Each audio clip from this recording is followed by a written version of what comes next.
Hello bull trackers दोस्तों, आज एक बार फिर हमें मार्केट्स में वही देखने को मिला जिसके बारे में हम कई दिनों से बात कर रहे हैं। मार्केट्स छोटे से रेंज में फंसे रहे।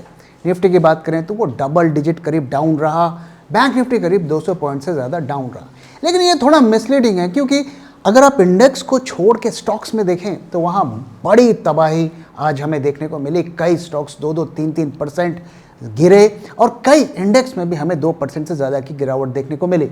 ऐसा क्यों हुआ? ऐसा इसलिए हुआ कि मार्केट्स को कुछ होप थी फेड की पॉलिसी से, और कुछ ये भी होप थी कि कहीं ना कहीं मिडिल ईस्ट में थोड़ी शांति की बात हो जाएगी। लेकिन ऐसा लगता है कि मार्केट अब इन सब से निराश हो रहा है, डिसअपॉइंट हो रहा है और उम्मीद को छोड़ रहा है। तो आइए मेरे साथ मार्केट्स को डिकोड करते हैं और समझने की कोशिश करते हैं कि इंटरनेशनली क्या डेवलपमेंट्स हुए जो मार्केट्स को इम्पैक्ट कर सकते हैं, और साथ ही मार्केट के डेटा पॉइंट्स किस तरफ इशारा कर रहे हैं। तो आइए सबसे पहले फेड पॉलिसी की बात करते हैं। तो ट्यूसडे से फेड की मीटिंग स्टार्ट हुई थी और कल रात को उनका डिसीजन आया है। जैसा कि हम उम्मीद लगा रहे थे, कल भी हमने इस बारे में बात किया था, वहाँ पर स्टेटस क्वो मेंटेन किया है। लेकिन उनकी कमेंट्री जो है ना, वो थोड़ी से मार्केट्स के लिए डिसअपॉइंटिंग हुई। इसीलिए कल का दिन अगर आप देखें तो डाउ जोन्स ग्रीन में चल रहा था और उसके बाद शार्पली उसमें हमें गिरावट देखने को मिली हाइज से। तो अगर आप देखें तो वहाँ पर क्या अपडेट्स हैं, तो फेड पॉलिसी में अगर देखें तो उन्होंने इंटरेस्ट रेट्स को होल्ड किया हुआ है। करेंटली उन्होंने जिस रेट्स पर थे उसी रेट पर मेंटेन किया है। लेकिन साथ ही ये कहा है कि 2025 में, यानी कि इस साल में लेटर मंथ्स में 2 कट्स हो सकते हैं एक्सपेक्टेड। वंस अगेन ये डेटा से ड्रिवन होगा, लेकिन हम 0.50 का मैक्सिमम कट हम उम्मीद कर सकते हैं। साथ ही जो बात सबसे ज़्यादा मार्केट्स को निराश की वो उनका स्टेटमेंट था, जो कह रहे हैं कि we expect a meaningful amount of inflation to arrive in the coming months. तो ऐसा उम्मीद लगाया जा रहा है कि जो फेड का टारगेट था 2% पे इन्फ्लेशन लाने का, वो शायद नहीं हो पाएगा और अगले साल भी हम 3% से ऊपर रहे। इसका सीधा साधा मतलब है कि इंटरेस्ट रेट्स में बड़ी कटौती नहीं होगी, जिसका हम उम्मीद कर रहे थे। और जिस तरीके के हालात बन रहे हैं क्रूड को लेकर, उसकी संभावनाएं कम होती जा रही।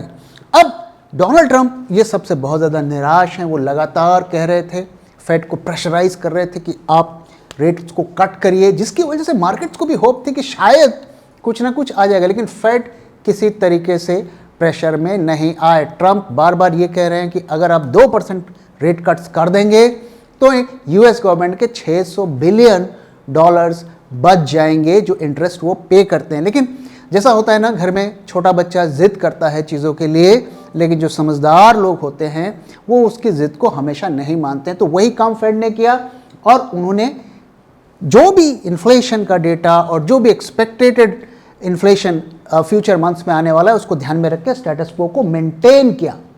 और जैसा हम जानते हैं, ट्रंप इज ट्रंप। उन्होंने कहा कि पावेल अ स्टूपिड पर्सन। तो मुझे कभी याद नहीं पड़ता कि किसी देश का प्रधानमंत्री इस तरीके की भाषा यूज़ कर सकता है। एक यूएस प्रेसिडेंट, वर्ल्ड का richest country, most advanced country, वो अपने देश के सेंट्रल बैंक गवर्नर को स्टूपिड पर्सन कह रहा है, जबकि ट्रंप ने ही फेड के जो जेरोम पावेल है उसे हायर किया था। तो ये फेड की पॉलिसी अगर मार्केट्स के लिए आप देखें तो ये डिसअपॉइंटिंग है। जो उम्मीद लगाई जा रही थी कि अब रेट कट्स के साइकिल शुरू हो गए और कंटिन्यू होंगे और हम 2-3% इसी साल कम कर देंगे, वो होप अब जाती हुई दिख रही है। अब आइए जो सबसे ज्वलंत मुद्दा है, ईरान इजराइल कॉन्फ्लिक्ट, उसके बारे में बात करते हैं। लगातार एस्केलेशंस हो रहे हैं। बीच में कुछ खबरें आई कि कुछ मीडिएशन होगा, कुछ किसी तरीके का कुछ पीस टॉक हो जाएगा, लेकिन अब वैसा होता हुआ नहीं दिख रहा है। तो इसमें जो नए अपडेट्स क्या है जो मार्केट्स को बहुत ज़्यादा चिंता में डाल रहे हैं, वो ये हैं कि Trump demanded unconditional surrender, said his patience is running out. आप जानते हैं वो G7 की मीटिंग छोड़ के चले गए थे और लोग ये कयास लगा रहे थे कि शायद अमेरिका कुछ करेगा। और जैसा कि ट्रंप की आदत है, उन्होंने इसके बारे में बात भी की और कुछ गोल मटोल ही बताया।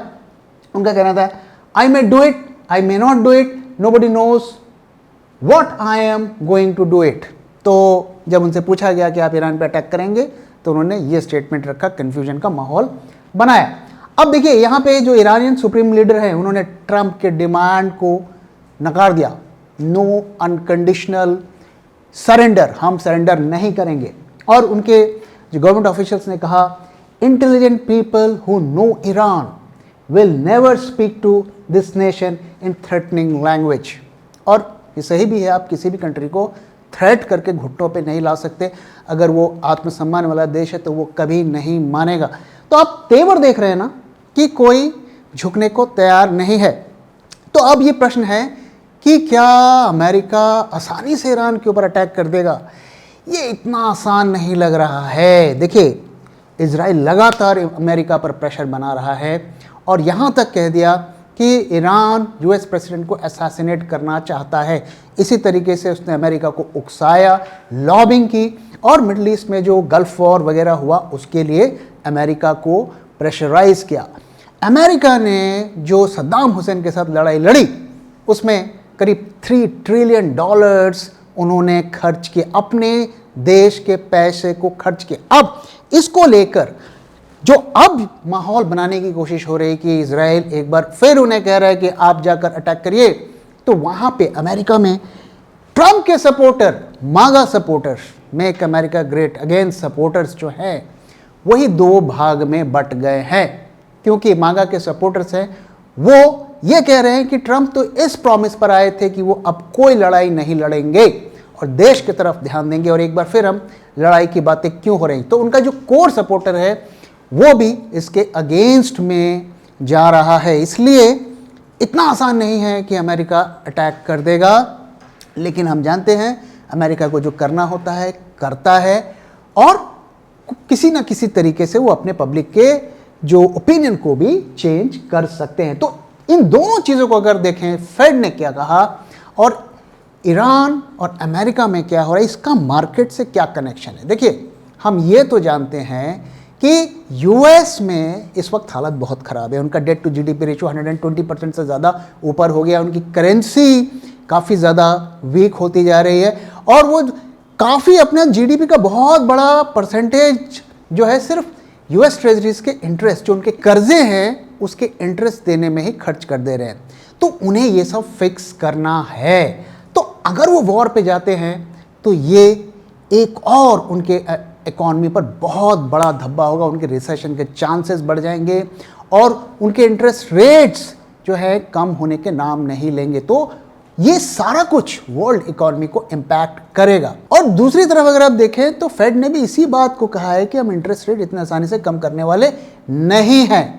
तो इन सब का नतीजा अगर आप देखें तो हमारे मार्केट्स पर भी हमें देखने को मिला और मैं आगे आपको दिखाऊंगा कि किस तरीके से वो इम्पैक्ट हमारे मार्केट्स पर भी दिख रहा है।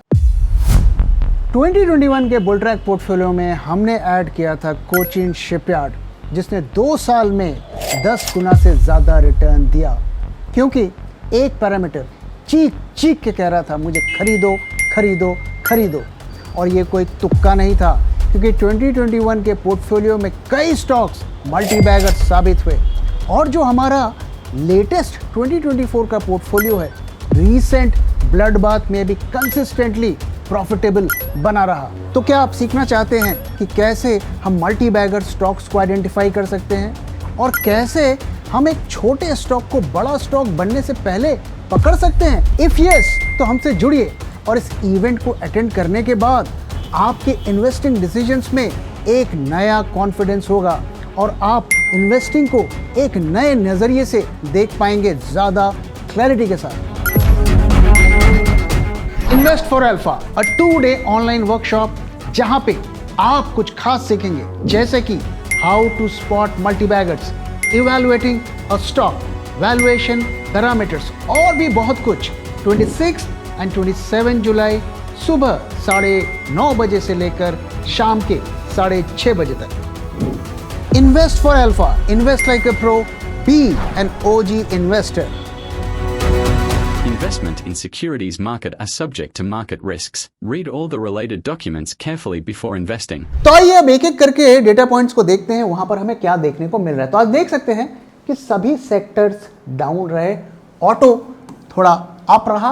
और अगर आप यहां पे देखें जो IT सेक्टर था, आप देख रहे हैं आईटी सेक्टर पिछले कई दिनों से उसमें रैली हमें देखने को मिल रही थी, आउट परफॉर्म कर रहा था मार्केट्स को, ग्रीन हमें वहाँ देखने को मिल रहा था। लेकिन आज जो यूएस की पॉलिसी आई है उसके बाद से हमें डाउन देखने को मिला, क्योंकि अब हम जानते हैं कि आईटी कंपनीज का रेवेन्यू सीधा सीधा यूएस जीडीपी से लिंक्ड होता है, और अब जिस तरीके की वहाँ पर सिचुएशन बन रही है, एक बार फिर वहाँ पे रिसेशन या इन्फ्लेशन के बढ़ने के चांसेस बढ़ रहे हैं, इसलिए ये डाउन है।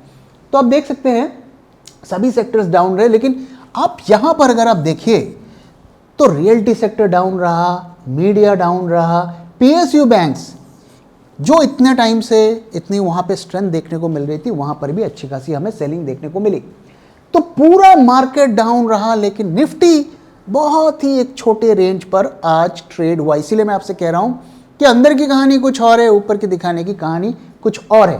आइए क्विकली हम निफ्टी के फ्यूचर्स का डेटा को स्टडी कर लेते हैं, वहाँ हमें क्या देखने को मिल रहा है। तो ओआई अगर आप देखें तो यहाँ पर आज हमें बहुत छोटा ओआई देखने को मिला है, बहुत ज़्यादा यहाँ पर ओआई एडिशंस नहीं हुए हैं, मार्केट ज़्यादा गिरे भी नहीं है। तो जो ट्रेंड हम पिछले कई दिनों से देख रहे हैं कि कोई बुलिश या बेरिश मेजर पोजीशंस नहीं बन रही हैं, और ऐसा लगता है कि कल के दिन जो भी लॉन्ग पोजीशंस होगी यहाँ पर वो कट हुई हैं, और आज फ्रेश शॉर्ट्स बने हैं, वो आगे हम प्रीमियम में भी देखेंगे। तो जैसा कि हम लगातार आपको प्रीमियम्स में दिखा रहे हैं कि प्रीमियम लगातार आपके ड्रॉप हो रहे हैं, लेकिन गनीमत ये थी कि थोड़ा सा हमें कम से कम प्रीमियम दिख रहा था, आज वो डिस्काउंट पर आ गया है। तो आप देख सकते हैं कि प्रीमियम्स डिस्काउंट में आ गए आपके जो निफ्टी फ्यूचर्स के, और साथ ही यहाँ पर छोटी सी ओआई एडिशंस हुई है, तो क्लियरली शॉर्ट पोजीशंस बनी है।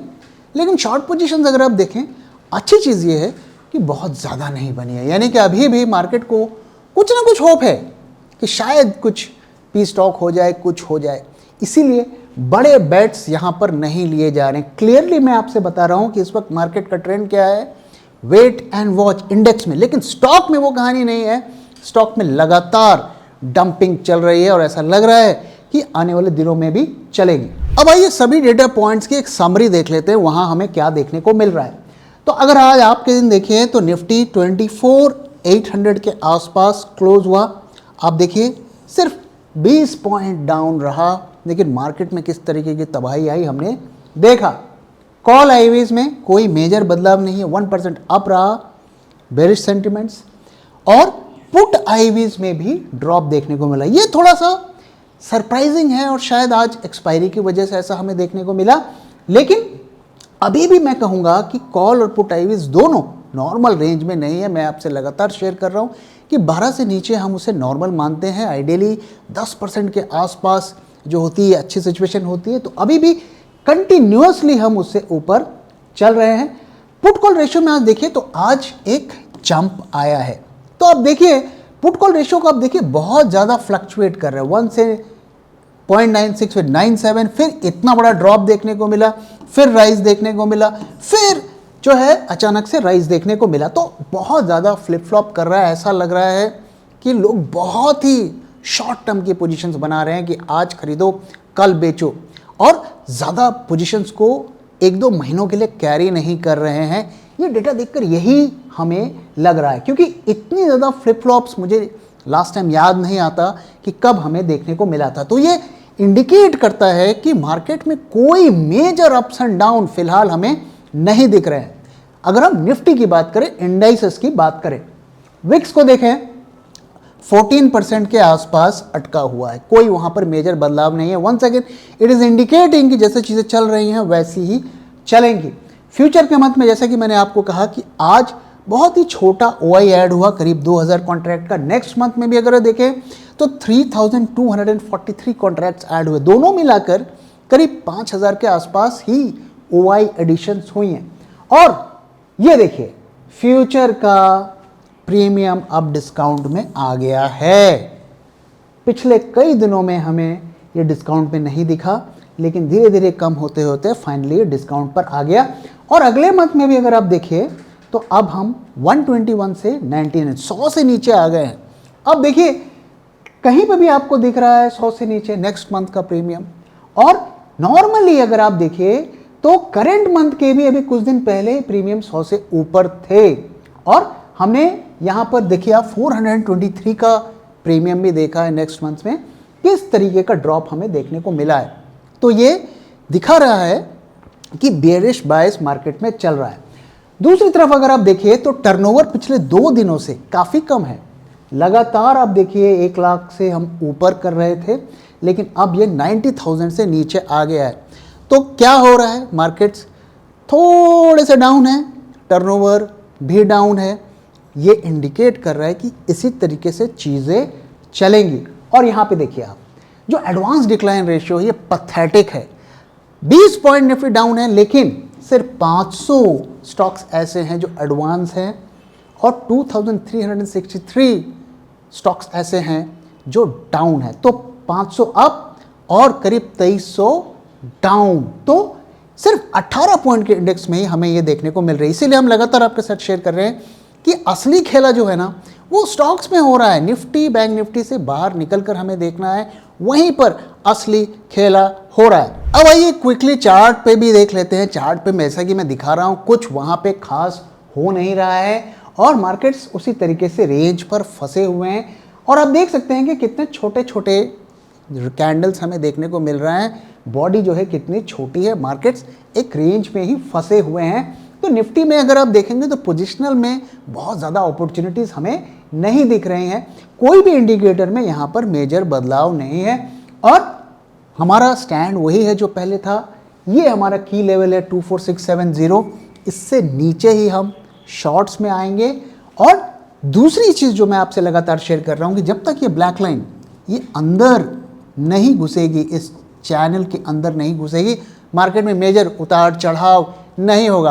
तो जैसे मार्केट चल रहे हैं वैसे ही चलेंगे, थोड़ा ग्रीन थोड़ा रेड, जब तक ग्लोबल इवेंट्स पर कोई बड़ा ट्रिगर बड़ा न्यूज़ नहीं आती है। दोस्तों इसी के साथ इस वीडियो को मैं यहाँ पे खत्म कर रहा हूँ। वीडियो कैसा लगा जरूर बताइएगा और अपना फीडबैक भी शेयर करना मत भूलिएगा। Thank you very much for watching and thank you for your time.